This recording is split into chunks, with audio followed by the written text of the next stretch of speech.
નર્મદા લાઈવમાં તમારું સ્વાગત છે। આજે 5 જૂન છે। ભારત સહિત સમગ્ર વિશ્વમાં પર્યાવરણ દિવસ તરીકે આજે ઉજવણી કરવામાં આવે છે। આ દિવસે વન અને પર્યાવરણને બચાવવા માટે લોકોને જાગૃત કરવા માટે જંગલ ખાતું વિવિધ કાર્યક્રમો કરે છે અને લોકોને વૃક્ષો અને પર્યાવરણનું મહત્ત્વ સમજાવે છે। વધારેમાં વધારે વૃક્ષો રોપવા અને ઉછેરવા માટે પ્રોત્સાહિત કરે છે।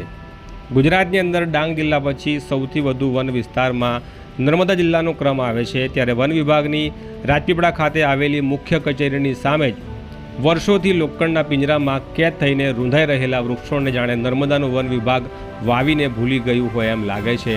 પણ સવાલ અહીંયા ઉપસ્થિત થાય છે કે હવે વન વિભાગની કચેરીની સામે આવેલા વૃક્ષોની આ હાલત છે તો જંગલમાં આવેલા વૃક્ષોનું વન વિભાગ કેવી રીતે રક્ષણ કરતું હશે। જંગલ ખાતાના ઉચ્ચ અધિકારીઓની ઓફિસની બિલકુલ સામે રોડ પર આવેલા વૃક્ષો લોખંડના પાંજરામાં રૂંધાઈ રહ્યા છે, કેટલા તો સુકાઈને નાશ પામ્યા છે।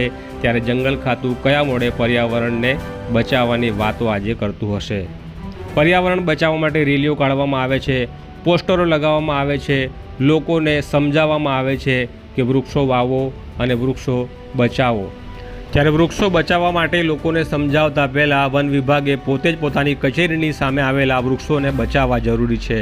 થોડા સમય પહેલાં ગુજરાતના એક અગ્રણી અખબારમાં પ્રકાશિત થયેલી રિપોર્ટ મુજબ ગુજરાતના વન અને પર્યાવરણ વિભાગ દ્વારા કરોડો રૂપિયાનો ધુમાડો કરીને વાવેતર કરવામાં આવેલા 1,20,00,000 વૃક્ષો નાશ પામ્યા હતા, જેમાં સૌથી વધારે પાટણ 12,70,000 અને ત્યારબાદ ચોથા ક્રમે નર્મદા જિલ્લામાં 9.51 લાખ રોપાનો નાશ થઈ ગયો હતો।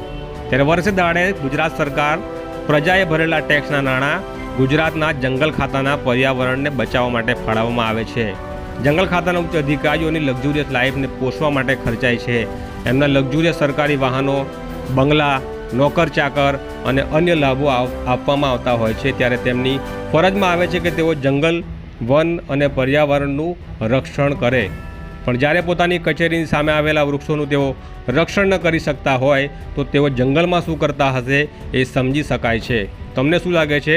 કોમેન્ટમાં જરૂરથી લખજો।